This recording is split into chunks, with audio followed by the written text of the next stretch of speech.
Hello दोस्तों, आशा करता हूँ आप लोग ठीक होंगे। स्वागत है आपके अपने YouTube channel only selection point पर। चलिए देखते हैं घटना चक्र के प्रति दृष्टि करंट अफेयर के तहत मई 2021 से अप्रैल 2022 तक के करंट अफेयर को इसमें शामिल किया जाएगा। और 8-9 वीडियो में मतलब जितने भी हों पूरे दृष्टि ये जो करंट अफेयर्स है इस पूरी मैगजीन को कवर किया जाएगा। परीक्षा के पहले एक बार आप लोग जो है 1-2 बार इसको देख लीजिएगा, रिवीजन कर लीजिएगा। फास्ट रिवीजन करते हैं जो आगामी होने वाली परीक्षाओं की दृष्टि से बहुत ही महत्वपूर्ण है। चलिए तो एक बार फास्ट रिवीजन जो है इसका करते हैं।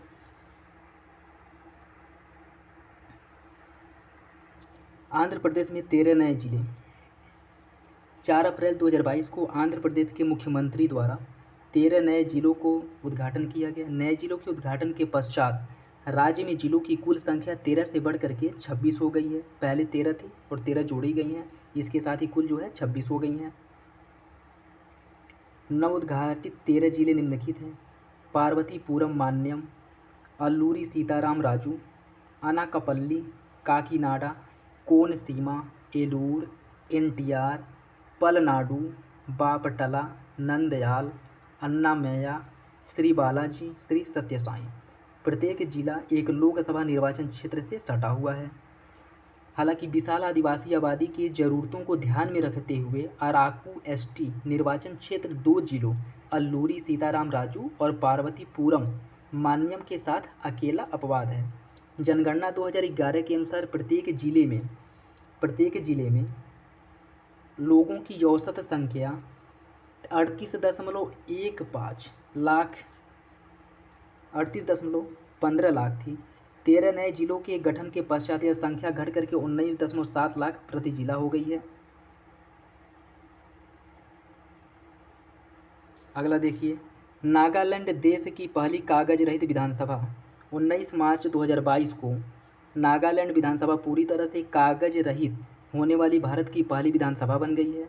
नागालैंड विधानसभा की यह उपलब्धि राष्ट्रीय ई विधान एप्लीकेशन नेवा के पूर्णतः लागू कर प्राप्त किया है। नागालैंड की 7 सदस्यीय विधानसभा में प्रत्येक टेबल पर एक टैबलेट या ई बुक को संबद्ध किया जाएगा। इस प्रकार अब नागालैंड विधानसभा के सदस्य सदन की कार्यवाहियों में भाग लेने के लिए इलेक्ट्रॉनिक उपकरणों का प्रयोग कर सकेंगे। भारत सरकार के डिजिटल इंडिया मिशन के अंतर्गत राष्ट्रीय ई विधान एप्लीकेशन एक ई प्रशासन परियोजना है जिसका उद्देश्य राज्य विधानसभाओं को कागज रहित ई विधानसभाओं में परिवर्तित करने के माध्यम से डिजिटल हाउस के दृष्टिकोण को साकार करना है। अगला प्रश्न देखिए, 5 राज्यों में विधानसभा चुनाव। 10 मार्च 2022 को भारतीय निर्वाचन आयोग द्वारा 5 राज्यों के विधानसभा चुनाव परिणाम जारी किए गए हैं। 5 राज्यों में कौन कौन है? 5 राज्यों में पंजाब, गोवा, उत्तराखंड, मणिपुर, उत्तर प्रदेश शामिल है। पंजाब की बात करें तो 15वीं पंजाब विधानसभा के कार्यकाल की समाप्ति 23 मार्च 2022 को हो गई थी, जिसके चलते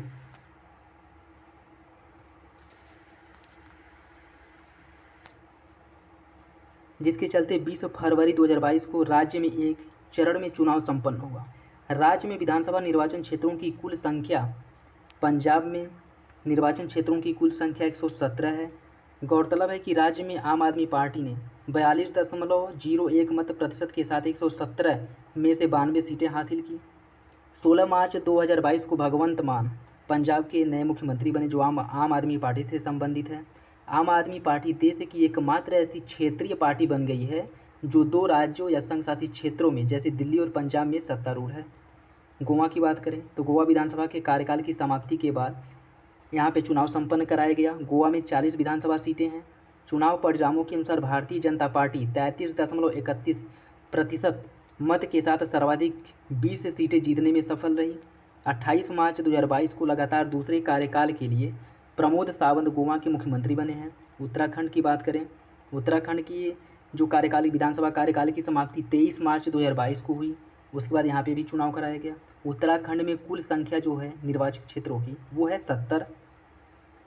चुनाव परिणामों के अनुसार राज्य में भारतीय जनता पार्टी 47 सीटें जीतने में सफल रही और इसे कुल 44.33% वोट मिला है। 23 मार्च 2022 को पुष्कर सिंह पुष्कर सिंह धामी उत्तराखंड के दूसरी बार मुख्यमंत्री या दूसरे कार्यकाल के लिए मुख्यमंत्री बने हैं। मणिपुर राज्य की बात करें, राज्य में नई विधानसभा के गठन हेतु चुनाव 2 चरणों में संपन्न हुआ। 28 फरवरी 2022 को 5 मार्च 2022 को संपन्न हुए थे। गौरतलब है कि मणिपुर की पिछली विधानसभा का कार्यकाल 19 मार्च 2022 को समाप्त हुआ था। मणिपुर में निर्वाचन क्षेत्रों की कुल संख्या 60 है। चुनाव परिणामों के तहत भारतीय जनता पार्टी 32 सीट 37.83% मत प्राप्त करके सबसे बड़ी पार्टी बनी है और मणिपुर एन बीरेन सिंह मणिपुर का मुख्यमंत्री बनाया गया है इनको, और यह भी दूसरे कार्यकाल के लिए मुख्यमंत्री पद के शपथ लिए हैं। उत्तर प्रदेश देखिए, उत्तर प्रदेश में 18वीं विधानसभा हेतु चुनाव संपन्न कराया गया। यह 18वीं विधानसभा का चुनाव था। 10 फरवरी से 7 मार्च 2022 को 17वीं लोकसभा विधानसभा में कार्यकालों की कुल समाप्ति के बाद ये हुआ। इसमें जो है कुल 403 सीटें हैं और आपको ये बता दें कि 7 चरणों में जो है मतदान हुआ था। ठीक है, 84 अनुसूचित जाति और 2 अनुसूचित जनजातियों के लिए आरक्षित सीटें हैं। 255 41.3% मत भारतीय जनता पार्टी ने प्राप्त की और 255 सीट हासिल करके इन्होंने अपनी सरकार बनाई।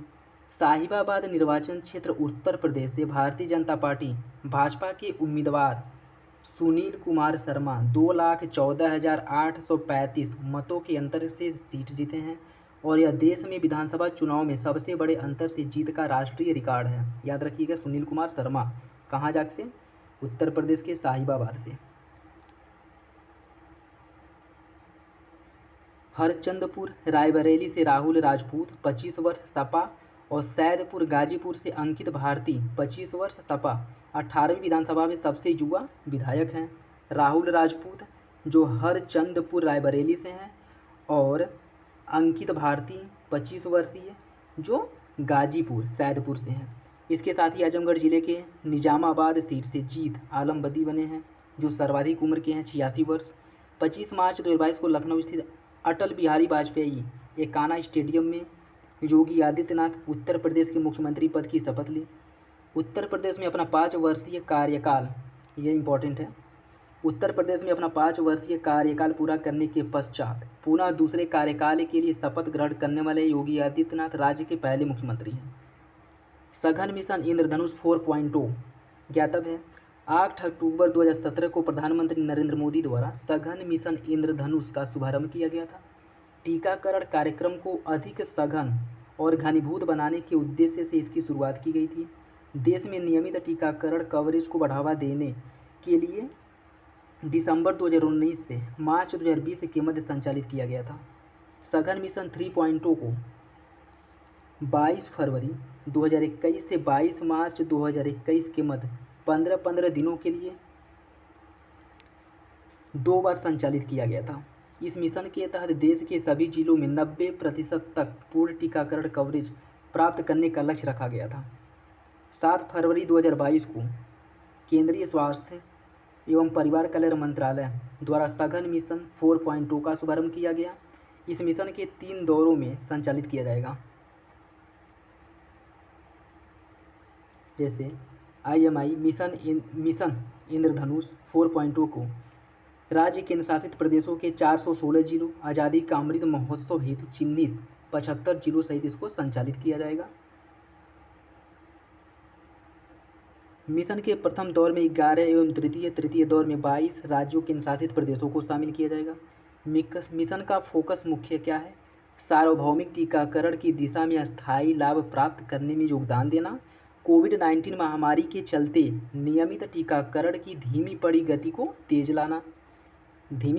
में तेजी लाना। गोवर्धन संयंत्र इंदौर 19 फरवरी 2022 प्रधानमंत्री नरेंद्र मोदी ने इंदौर में गोवर्धन बायो CNG संयंत्र का उद्घाटन किया। जैविक कचरे से बायो CNG का उत्पादन करने वाला एशिया महाद्वीप का सबसे बड़ा संयंत्र है। यह संयंत्र स्वच्छ भारत मिशन शहरी 2.0 के तहत कचरा मुक्त शहर के निर्माण के उद्देश्य के अनुरूप है। यह संयंत्र सार्वजनिक निजी भागीदारी PPP मॉडल पर आधारित है। परियोजना को लागू करने के लिए एक विशेष प्रयोजन वाहन Indore clean energy private limited को स्थापित करने का भी प्रावधान किया गया है। यह संयंत्र प्रतिदिन 550 टन गीले जैविक कचरे के उपचार में सक्षम है। इन संयंत्र के माध्यम से प्रतिदिन लगभग 17,000 किलोग्राम CNG और 100 टन जैविक खाद्यों का उत्पादन की उम्मीद है। गोवर्धन योजना की बात करें, गोबर का पूर्ण रूप है galvanising organic bio agro resources, इसकी योजना की घोषणा जो है बजट 2018-19 में की गई थी, जिसका उद्देश्य पशुओं के गोबर और खेतों के ठोस अपशिष्ट पदार्थों को कंपोस्ट और बायोगैस में परिवर्तित करना और उसे ऊर्जा में रूपांतरित करना या ऊर्जा उत्पादन करना। स्माइल योजना 12 फरवरी 2022 को नई दिल्ली में स्माइल योजना को लॉन्च किया गया। इस योजना को सामाजिक न्याय एवं अधिकारिता मंत्रालय द्वारा लॉन्च किया गया है। इसका पूर्ण रूप क्या है? आजीविका और उद्यम के लिए वंचित व्यक्तियों की सहायता। यह एक क्षेत्र की योजना है। इस योजना का उद्देश्य ट्रांसजेंडर समुदाय और भीख मांगने के लिए कार्य में संलग्न लोगों को कल्याणकारी उपाय प्रदान करना। इस योजना के अंतर्गत 2 योजनाएं शामिल हैं। पहला, ट्रांसजेंडर व्यक्तियों के कल्याण हेतु व्यापक पुनर्वास के लिए केंद्रीय क्षेत्र की योजना। दूसरा, भीख मांगने के कार्य में संलग्न व्यक्तियों के व्यापक पुनर्वास के लिए केंद्रीय क्षेत्र की योजना।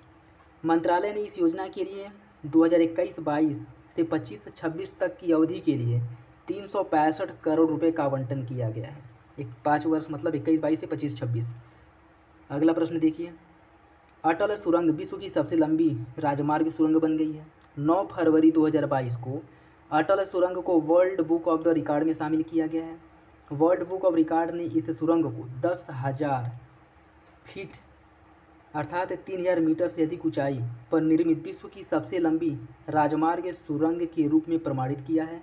इस सुरंग का निर्माण सीमा सड़क संगठन BRO द्वारा किया गया है। अटल सुरंग की इसकी कुल लंबाई 9.02 किलोमीटर है। प्रधानमंत्री नरेंद्र मोदी ने 3 अक्टूबर 2020 को रोहतांग में अटल टनल का उद्घाटन किया था। अटल टनल हिमालय की पीर पंजाल श्रृंखला में अवस्थित रोहतांग दर्रे से होकर गुजरती है। यह पूरे वर्ष हिमाचल प्रदेश के मनाली को लाहौल स्पीति घाटी के जोड़कर रखती है। पहले बर्फबारी की वजह से लगभग 6 महीने तक अलग थलग रहती थी, लेकिन इस सुरंग के निर्माण के बाद यह पूरे वर्ष जो है खुली रहेगी। यह विश्व की पहली टनल है जिसमें 4G कनेक्टिविटी मुहैया भी कराया गया है। यह सुरंग सामरिक तौर पर काफ़ी अहम है, क्योंकि इसके परिचालन से लेह से मनाली के बीच की जो दूरी है उसमें 46 किलोमीटर की कमी आएगी। अगला प्रश्न देखिए, स्टैचू ऑफ इक्वेलिटी 5 फरवरी 2022 को प्रधानमंत्री नरेंद्र मोदी ने स्टैचू ऑफ इक्वालिटी को राष्ट्र को समर्पित किया। स्टैचू ऑफ इक्वालिटी 11वीं सदी के महान दार्शनिक, चिंतक एवं भक्त श्री संत रामानुजाचार्य की प्रतिमा है, जिसका अनावरण शमशाबाद, हैदराबाद, तेलंगाना में किया गया है।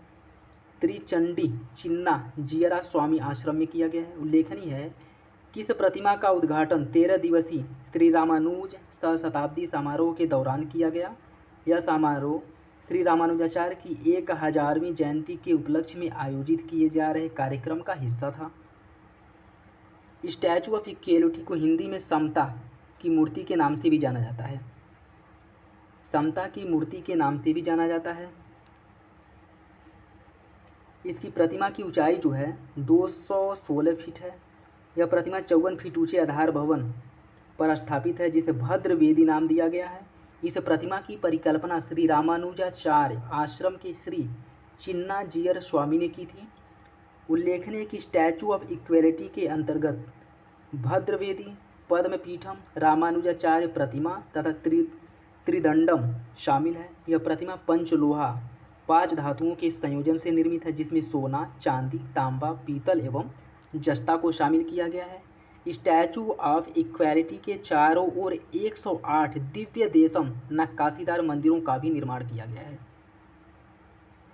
चीन में स्थित एरोसन कॉरपोरेशन ने लगभग 1600 टुकड़ों में स्टैचू ऑफ इक्वालिटी का निर्माण कर भारत भेजा था। भारत में इन टुकड़ों को असेंबल कर यह पूरा प्रतिमा तैयार किया गया। स्टैचू ऑफ इक्वालिटी बैठी हुई मुद्रा में विश्व की दूसरी सबसे ऊंची प्रतिमा है। पहली थाईलैंड में स्थित ग्रेट बुद्धा की बैठी हुई मुद्रा है जो विश्व की सबसे ऊंची प्रतिमा है, जिसकी ऊंचाई 302 फुट है। स्टैचू ऑफ बिलीफ का अनावरण कहाँ किया गया? वर्तमान में राजस्थान के नाथ द्वार में शिव की 351 फीट ऊंची प्रतिमा का निर्माण किया जा रहा है, जिसे स्टैचू ऑफ बिलीफ नाम दिया गया है, और यह विश्व में भगवान शिव की सबसे ऊंची प्रतिमा होगी। स्टैचू ऑफ पीस कहाँ स्थित है? 16 नवंबर 2020 को प्रधानमंत्री नरेंद्र मोदी ने स्टैचू ऑफ पीस का अनावरण किया, जो जैनाचार्य श्री विजय वल्लभ सुरीश्वर जी महाराज की प्रतिमा है। विजय वल्लभ सुरीश्वर जी महाराज की 151वीं जयंती समारोह के उपलक्ष्य में इस प्रतिमा का अनावरण किया गया। इसकी ऊंचाई 151 इंच है।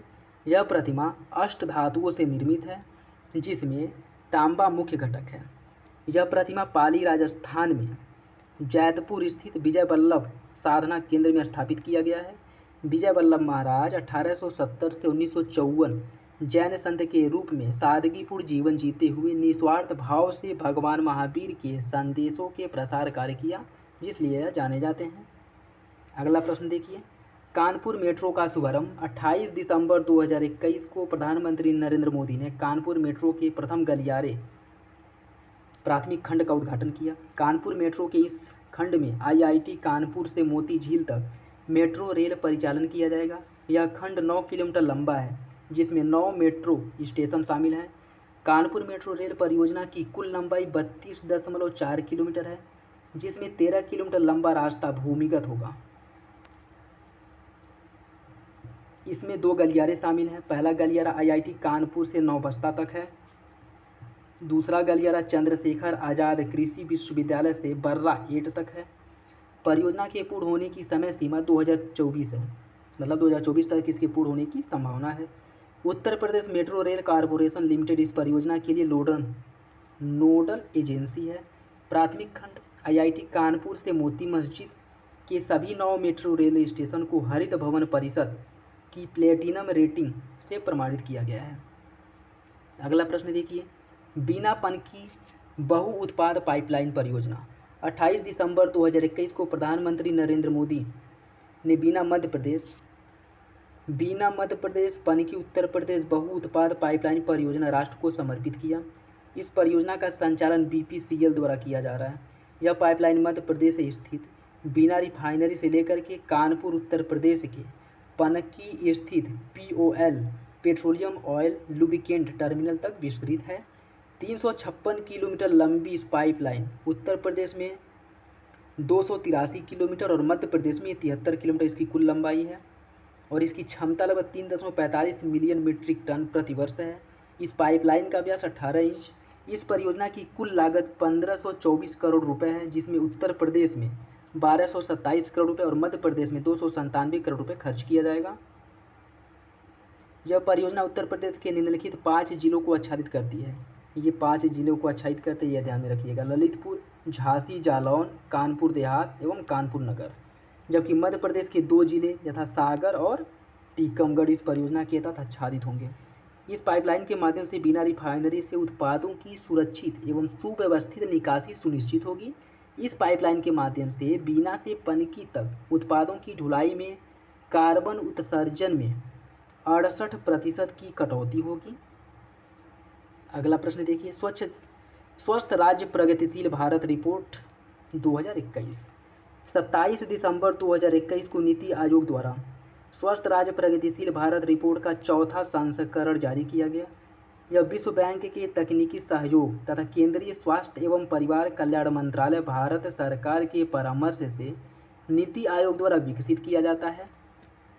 इस रिपोर्ट में राज्य एवं केंद्र शासित प्रदेशों को स्वास्थ्य परिणामों में उनके वृद्धिमान परिवर्तन, वर्ष दर वर्ष प्रगति तथा समग्र प्रदर्शन के आधार पर रैंक प्रदान किया गया है। इस रिपोर्ट हेतु आधार वर्ष 18-19 और संदर्भ वर्ष 19-20 है। कोविड-19 से पूर्व की स्थिति को समाहित करता है। यह स्वास्थ्य सूचकांक 24 संकेतकों पर आधारित है।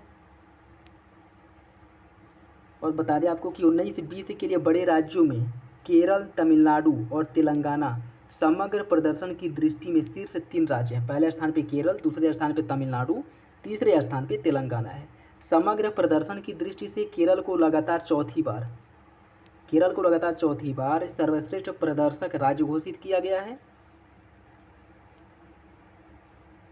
शीर्ष 5 राज्यों की बात करें तो केरल पहले स्थान पे है, तमिलनाडु दूसरे स्थान पे, तेलंगाना तीसरे, आंध्र प्रदेश चौथे और महाराष्ट्र 5वें स्थान पे है।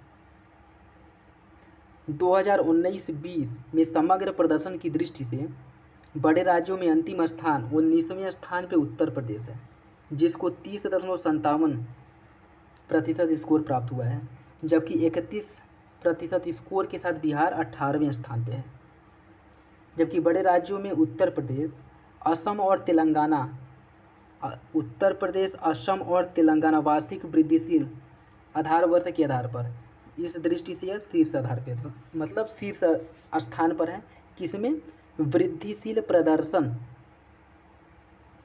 प्रदर्शन के आधार पे उत्तर प्रदेश, असम और तेलंगाना पहले स्थान पे हैं।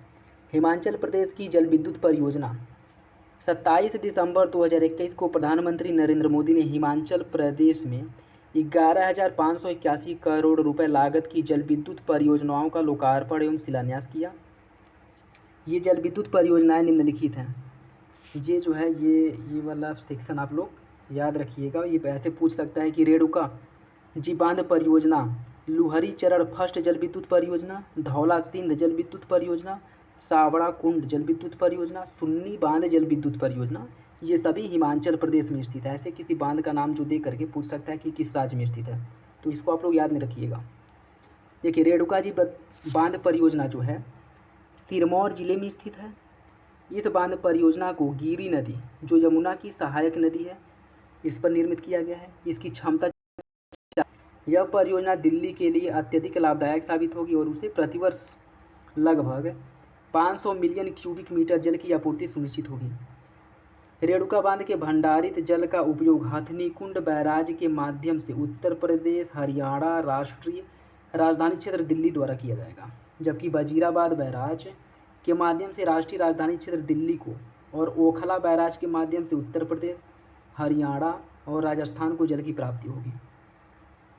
उल्लेखनीय है कि रेणुका जी बांध परियोजना के कार्यान्वयन हेतु 11 जनवरी 2019 को जल शक्ति मंत्रालय, भारत सरकार एवं 6 राज्यों संघ शासित क्षेत्रों यथा उत्तर प्रदेश, हरियाणा, हिमाचल प्रदेश, दिल्ली, राजस्थान, उत्तराखंड के मध्य समझौता किया गया। 2008 में इस परियोजना को राष्ट्रीय परियोजना घोषित किया गया था। याद रखिएगा, 2008 में इसे राष्ट्रीय परियोजना के घोषित किया गया था। और इसके अंतर्गत दूसरा जल विद्युत परियोजना कौन है? लुहरी चरण जल विद्युत परियोजना, जो एक रन ऑफ द रिवर परियोजना है और यह परियोजना हिमाचल प्रदेश के कुल्लू और शिमला जिले में स्थित है। हिमाचल प्रदेश के कुल्लू और शिमला जिले में स्थित है। इस परियोजना को सतलज नदी पर बनाया गया है और इसकी स्थापित क्षमता 210 मेगावाट है। इस परियोजना के माध्यम से प्रतिवर्ष 758.20 मिलियन यूनिट विद्युत उत्पादन का लक्ष्य रखा गया है, उतना होगा। इसके साथ ही प्रतिवर्ष पर्यावरण से 6.1 लाख टन कार्बन डाइऑक्साइड के उत्सर्जन में कमी आएगी। तीसरा कौन है? तीसरा है धौला सिंध परियोजना और यह परियोजना हमीरपुर और कांगड़ा हिमाचल प्रदेश जिले में स्थित है और इसका निर्माण ब्यास नदी पर किया गया है। इसकी क्षमता 66 मेगावाट है और प्रतिवर्ष 340 मिलियन यूनिट विद्युत उत्पादित होगा इससे। अगला देखिए, सावड़ा कुंड जल विद्युत परियोजना। यह परियोजना हिमाचल प्रदेश के शिमला जिले में स्थित है और इसे पब्बर नदी, जो यमुना की सहायक नदी है, इस पर निर्मित किया गया है। इसकी क्षमता 111 मेगावाट है और इससे प्रतिवर्ष 386 मिलियन यूनिट बिजली उत्पादित होगी। अगला, सुन्नी बांध जल विद्युत परियोजना। ये परियोजना शिमला और मंडी जिले में स्थित है और ये सतलज नदी पर स्थित है। इसकी कुल क्षमता 382 मेगावाट है और इससे प्रतिवर्ष 1382 मिलियन यूनिट विद्युत उत्पादन किया जाएगा। अगला प्रश्न देखिए, सुशासन सूचकांक 2021-22। 25 दिसंबर 2021 को सुशासन दिवस के अवसर पर केंद्रीय कार्मिक एवं लोक शिकायत और पेंशन मंत्रालय द्वारा सुशासन सूचकांक 2020-21 जारी किया गया। यह इस सूचकांक का द्वितीय संस्करण है। इस सूचकांक को पहली बार 2019 में जारी किया गया था। इसमें राज्यों एवं केंद्र शासित प्रदेशों को चार श्रेणियों में यथा फर्स्ट में अन्य राज्य समूह ए, दूसरा अन्य राज्य समूह बी, उत्तर पूर्वी राज्य तीसरा है और चौथा केंद्र शासित प्रदेश। सुशासन सूचकांक 2021 में जम्मू कश्मीर वर्तमान संघशासित क्षेत्र को जम्मू कश्मीर को पूर्वोत्तर राज्य एवं पहाड़ी राज्यों में शामिल किया गया है। सुशासन सूचकांक 10 प्रशासनिक क्षेत्रों में विस्तृत 58 संकेतकों के आधार पर राज्यों एवं केंद्र शासित प्रदेशों को रैंकिंग प्रदान की गई है। संयुक्त रैंकिंग समूह ए के राज्यों में गुजरात और संयुक्त बी में मध्य प्रदेश, पूर्वोत्तर एवं पहाड़ी राज्यों में हिमाचल प्रदेश तथा केंद्र शासित प्रदेशों में दिल्ली पहले स्थान पर। इसका सीधा मतलब ये है कि ए राज्यों की श्रेणी में गुजरात पहले स्थान पर है, बी राज्यों की श्रेणी में मध्य प्रदेश पहले स्थान पर है, पूर्वोत्तर एवं पहाड़ी राज्यों की श्रेणी में हिमाचल प्रदेश पहले स्थान पर है और केंद्र शासित प्रदेशों में दिल्ली पहले स्थान पर है। सुशासन सूचकांक के 10 क्षेत्र निम्नलिखित जैसे कृषि एवं संबंधित क्षेत्र, वाणिज्य एवं उद्योग, मानव संसाधन विकास, सार्वजनिक स्वास्थ्य, सार्वजनिक बुनियादी ढांचा एवं सुविधा उपयोगिता, आर्थिक शासन, सामाजिक कल्याण एवं विकास, न्यायिक सार्वजनिक सुरक्षा, नागरिक केंद्रित शासन। संयुक्त रैंकिंग में समूह बी के कुल 8 राज्यों में उत्तर प्रदेश को 5वां स्थान प्राप्त हुआ है। समूह बी श्रेणी में उत्तर प्रदेश 5वें स्थान पर है। महिलाओं के लिए विवाह की न्यूनतम आयु में वृद्धि। 15 दिसंबर 2021 को प्रधानमंत्री मोदी की अध्यक्षता में केंद्रीय मंत्रिमंडल ने बाल विवाह रोकथाम अधिनियम 2006 में संशोधन किया। याद रखिएगा 2006 में संशोधन किया गया है, जिसका उद्देश्य महिलाओं के लिए विवाह की न्यूनतम आयु में 3 वर्षों की वृद्धि, जो पहले 18 वर्ष थी, इसको बढ़ाकर के 21 वर्ष करना है। संसद से इस संशोधन के पारित हो जाने के बाद भारत में महिला और पुरुषों के विवाह की न्यूनतम कानूनी आयु एक समान 21 वर्ष हो जाएगी। अगला प्रश्न देखिए, सरयू नहर राष्ट्रीय परियोजना। 11 दिसंबर 2021 को प्रधानमंत्री नरेंद्र मोदी ने उत्तर प्रदेश के बलरामपुर जिले में सरयू नहर राष्ट्रीय परियोजना का उद्घाटन किया। कहाँ से किया? बलरामपुर जिले से किया। उत्तर प्रदेश में मानसून के दौरान घाघरा नदी के अधिशेष जल का सिंचाई हेतु उपयोग करने के लिए इस परियोजना को डिजाइन किया गया था। इस परियोजना का उद्देश्य क्षेत्र के जल संसाधनों का कुशलतम उपयोग सुनिश्चित करना है। इस परियोजना के तहत 5 नदियों, ये याद रखिएगा कितनी नदियों को जो है शामिल किया गया है। 5 नदियों कौन कौन सी हैं? घाघरा, सरयू, राप्ती, बाणगंगा, रोहिणी को आपस में जोड़ा जाएगा। इस परियोजना के 3 चरण यथा चरण फर्स्ट, चरण सेकेंड और चरण थर्ड को कार्यान्वित किया जाएगा। 2012 में इसे राष्ट्रीय परियोजना घोषित किया गया था। ये भी याद रखिएगा कि 2012 में इसे राष्ट्रीय परियोजना घोषित किया गया था। महोबा में विभिन्न परियोजनाओं का उद्घाटन। 19 नवंबर 2021 को प्रधानमंत्री ने जल संकट समाधान के लिए महोबा उत्तर प्रदेश में विभिन्न परियोजनाओं का उद्घाटन किया। इन परियोजनाओं में शामिल है अर्जुन सहायक परियोजना, रतौली वीयर परियोजना, भावोनी बांध परियोजना, मझगांव चिल्ली स्प्रिंकलर परियोजना। इन परियोजनाओं से महोबा, हमीरपुर, बादा, ललितपुर के लगभग 65,000 हेक्टेयर भूमि की सिंचाई संभव हो सकेगी।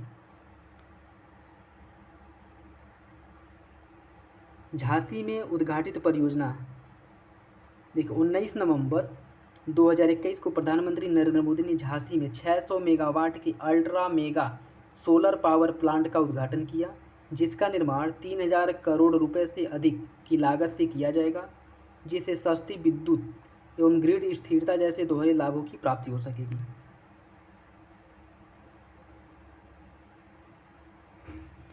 देखिए प्रधानमंत्री ने झांसी में अटल एकता पार्क, प्रधानमंत्री द्वारा झांसी में अटल एकता पार्क का उद्घाटन भी किया गया, जिसका नामकरण भूतपूर्व प्रधानमंत्री अटल बिहारी वाजपेयी के नाम पर रखा गया है।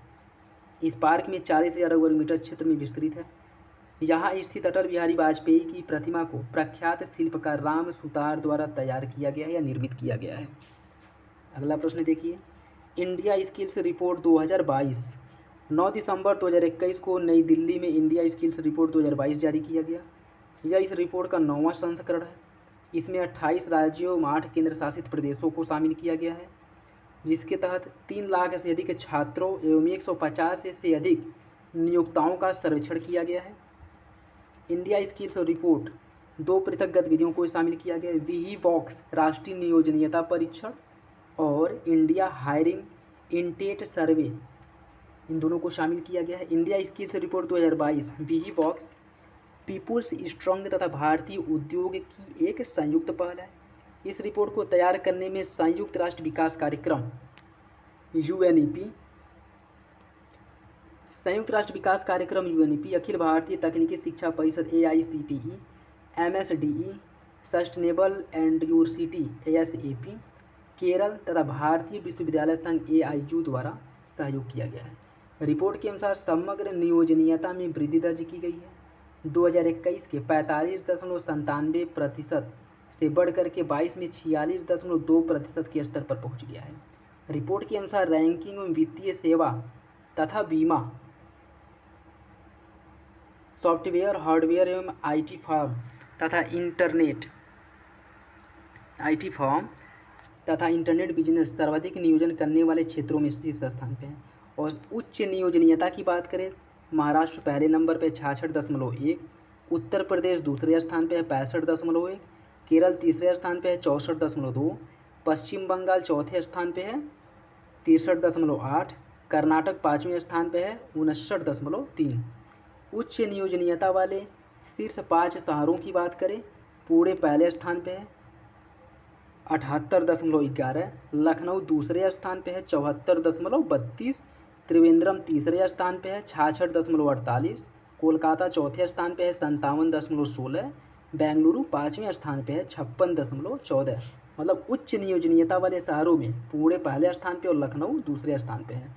और उच्च नियोजनीयता वाले राज्यों में महाराष्ट्र पहले स्थान पे है, उत्तर प्रदेश दूसरे स्थान पे है। 2022 की रिपोर्ट के अनुसार कार्य सहभागिता में 68% पुरुष एवं 33% महिलाओं का योगदान है। 68% पुरुष, 33% महिलाओं का योगदान है। 2020 में महिलाओं की नियोजनीयता 47%, 21 में 41.25% और 22 में 51.44% दर्ज की गई। अगला प्रश्न देखिए, केन बेतवा लिंक परियोजना 8 दिसंबर 2021 को केंद्रीय मंत्रिमंडल ने केन बेतवा नदियों को परस्पर जोड़ने की योजना के वित्त पोषण और कार्यान्वयन को मंजूरी प्रदान की। यह परियोजना राष्ट्रीय परिप्रेक्ष्य योजना के तहत देश की पहली नदी जोड़ो परियोजना है। एनपीपी के तहत देश की पहली नदी जोड़ो परियोजना है। इस परियोजना के तहत जल आधिक्य वाले केन नदी के पानी को बेतवा नदी में भेजा जाएगा। ये दोनों ही नदियाँ यमुना की सहायक नदी हैं। इस परियोजना के तहत छतरपुर जिला मध्य प्रदेश स्थित दौधन गांव में केन नदी पर एक बांध का निर्माण किया जाएगा। जल को एक नहर के माध्यम से बेतवा नदी में भेजा जाएगा। इस परियोजना के कार्यान्वयन के लिए केन बेतवा लिंक अथॉरिटी नामक एक विशेष प्रयोजन वाहन की स्थापना की जाएगी। परियोजना से प्रतिवर्ष 10.62 लाख हेक्टेयर भूमि की सिंचाई होगी। लगभग 62 लाख की आबादी हेतु पेयजल की आपूर्ति सुनिश्चित की जाएगी और 103 मेगावाट पनबिजली और 27 मेगावाट सौर ऊर्जा का उत्पादन होगा। इस परियोजना से लाभान्वित होने वाले जिलों की बात करें तो ये जिले की संख्या याद रखिएगा। या उत्तर प्रदेश में बांदा, महोबा, झांसी, ललितपुर और मध्य प्रदेश का पन्ना, टीकमगढ़, छतरपुर, सागर, दमोह, दतिया, विदिशा, शिवपुर, रायसेना है। केन एवं बेतवा नदियों की बात करें तो केन नदी मध्य प्रदेश एवं उत्तर प्रदेश के मध्य एक अंतरराज्यीय नदी है, जिसका उद्गम स्थल कटनी जिला मध्य प्रदेश स्थित अहिर गांवन से होता है और इसकी कुल लंबाई 427 किलोमीटर है, जिसमें से 292 किलोमीटर मध्य प्रदेश और 84 किलोमीटर उत्तर प्रदेश में स्थित है। बेतवा नदी का उद्गम स्थल रायसेना जिला मध्य प्रदेश में स्थित बारखेड़ा गांव से होता है। ठीक है, चलिए अगला प्रश्न देखिए। भोपाल और इंदौर में पुलिस कमिश्नर प्रणाली लागू हो चुका है। दिसंबर 2021 में अधिसूचना जारी होने के फलस्वरूप भोपाल एवं इंदौर मध्य प्रदेश में पुलिस कमिश्नरेट प्रणाली लागू की गई है। मकरंद देउस्कर भोपाल और हरिनारायण चारी मिश्र इंदौर के प्रथम पुलिस आयुक्त नियुक्त किए गए हैं।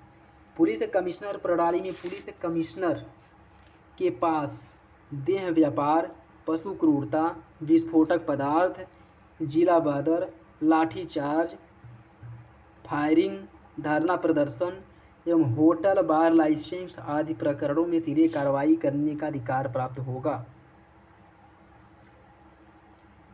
इसके अतिरिक्त सीआरपीसी की धारा 107, 116, 144 से 145 का क्रियान्वयन पुलिस कमिश्नर कर सकेंगे। पुलिस प्रणाली लागू होने के फलस्वरूप भोपाल एवं इंदौर के पुलिस कमिश्नरों को निम्नलिखित कानूनों के तहत शक्तियाँ प्राप्त होगी। वो कौन कौन सी? पुलिस अधिनियम 1861, बंदी अधिनियम 1900, विष अधिनियम 1919, अनैतिक व्यापार निवारक अधिनियम 1956, गैर कानूनी गतिविधि रोकथाम अधिनियम 1967 तथा मोटर वाहन अधिनियम 1988, मध्य प्रदेश राज्य सुरक्षा अधिनियम 1990, आधिकारिक गोपनीयता अधिनियम 1926। उत्तर प्रदेश के निम्न 4 जिलों में पुलिस कमिश्नर प्रणाली लागू है और वो कौन कौन से हैं? लखनऊ, गौतम बुद्ध नगर, वाराणसी और कानपुर। अगला प्रश्न देखिए, भारत की पहली ग्रीन हाइड्रोजन माइक्रोग्रिड परियोजना दिसंबर 2021 में एनटीपीसी लिमिटेड ने Bloom energy India private limited के साथ गठबंधन करने की घोषणा की और इसके साथ ही एनटीपीसी सिमाद्री आंध्र प्रदेश स्थित भारत की पहली हरित हाइड्रोजन माइक्रोग्रिड परियोजना हेतु समझौता किया गया, जिसके तहत देश की पहली हरित हाइड्रोजन आधारित ऊर्जा भंडारण परियोजना के लिए ब्लूम एनर्जी ने इलेक्ट्रोलाइजर तथा हाइड्रोजन चलित ईंधन सेल प्रौद्योगिकी के चयन किया है। परियोजना के तहत निकटवर्ती तैरते सौर संयंत्रों का उत्पादन नवीकरणीय विद्युत से इलेक्ट्रोलाइजर्स के प्रयोग द्वारा हरित हाइड्रोजन का उत्पादन होगा।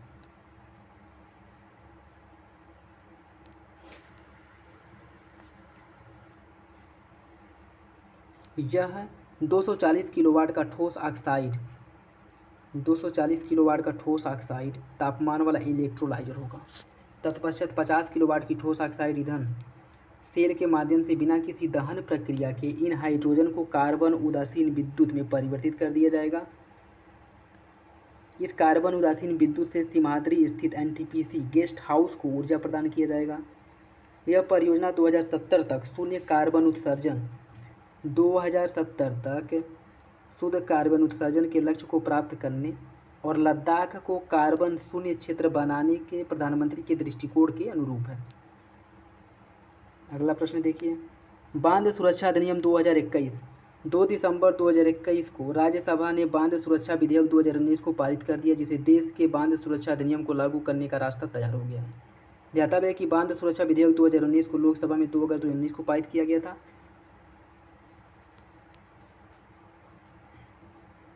देखिए अगले बांध सुरक्षा अधिनियम 2021 केंद्रीय जल आयोग के अधीन केंद्रीय बांध सुरक्षा संगठन द्वारा जून 2019 में तैयार किया गया था। इसे बांधों के राष्ट्रीय रजिस्टर 2019 के अनुसार भारत 5745 बांधों जो निर्माणाधीन है उनको भी शामिल करके 5745 बांधों के साथ विश्व स्तर पर बांध स्वामित्व की दृष्टि से चीन एवं अमेरिका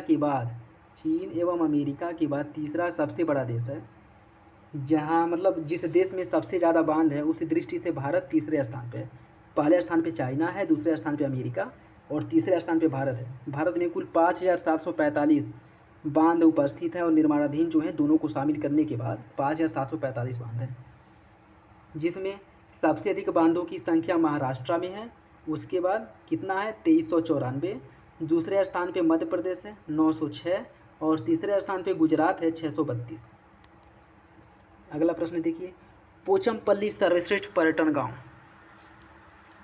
यूएनडब्ल्यूटीओ की महासभा का 24वां सत्र 30 नवंबर से 3 दिसंबर 2021 के मध्य मैड्रिड स्पेन में आयोजित किया गया। इस सत्र के दौरान 5 वैश्विक क्षेत्रों में स्थित 32 देशों के 44 गाँवों को 2021 हेतु सर्वश्रेष्ठ पर्यटन गाँव का दर्जा प्रदान किया गया। UNWTO द्वारा चयनित 44 सर्वश्रेष्ठ पर्यटन गाँवों में भारत का पोचमपल्ली गाँव भी शामिल किया गया है। पोचमपल्ली जो तेलंगाना के नलगोंडा जिले में स्थित है। यहाँ की उत्कृष्ट साड़ियों के लिए भारत के सिल्क शहर के रूप में भी इसे जाना जाता है। इस साड़ियों को इक्ता नाम से भी जाना जाता है। पोचमपल्ली की इक्ता शैली को 2004 में भौगोलिक सांकेतिक GI टैग प्रदान किया गया था। और पोचमपल्ली गाँव को एक और लिए जाना जाता है, वो किस लिए? भूदान आंदोलन जो है 18 अप्रैल 1951 को विनोबा भावे द्वारा यहीं से प्रारंभ किया गया था। सर्वश्रेष्ठ पर्यटन गांव देखिए, सर्वश्रेष्ठ पर्यटन गांव संयुक्त राष्ट्र विश्व पर्यटन UNWTO की एक पहल है। इस पहल के अंतर्गत उन गांवों को मान्यता प्रदान किया जाता है जो पर्यटन के अपने विकास एवं कल्याण का सुदृढ़ संचालन बनाने हेतु प्रतिबद्ध हैं। निजामुद्दीन बस्ती परियोजना को यूनेस्को सांस्कृतिक धरोहर संरक्षण पुरस्कार प्रदान किया गया। 1 दिसंबर 2021 को दिल्ली स्थित ऐतिहासिक निजामुद्दीन बस्ती समुदाय के समग्र शहरी पुनरुद्धार की एक परियोजना को यूनेस्को द्वारा पुरस्कृत किया गया। अगला देखिए, राष्ट्रीय बहुआयामी गरीबी सूचकांक।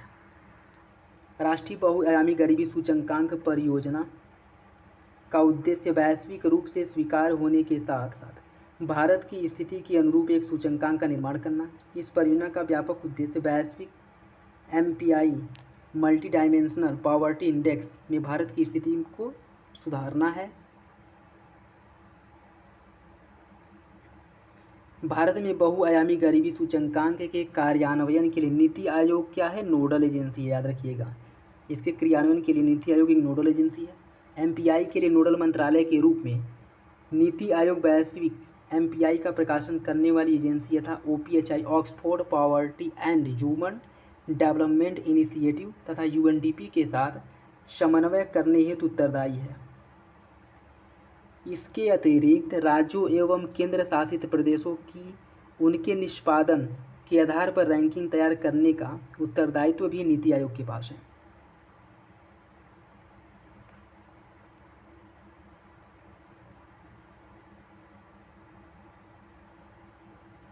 देखिए, सर्वाधिक बहुआयामी गरीबी राज्यों की बात करें तो सबसे अधिक गरीबी बिहार में है 91% लगभग 52%। दूसरे स्थान पे झारखंड है 42.16%। तीसरे स्थान पे उत्तर प्रदेश है 37.79%। चौथे स्थान पे मध्य प्रदेश है 36.65%। पाँचवें स्थान पे मेघालय 32.67 और पाँचवें स्थान पे असम 32.67, दोनों संयुक्त रूप से पाँचवें स्थान पे हैं। केरल सबसे कम बहुआयामी गरीबी जनसंख्या वाला राज्य है, जहाँ पे 0.71% लोग गरीब हैं।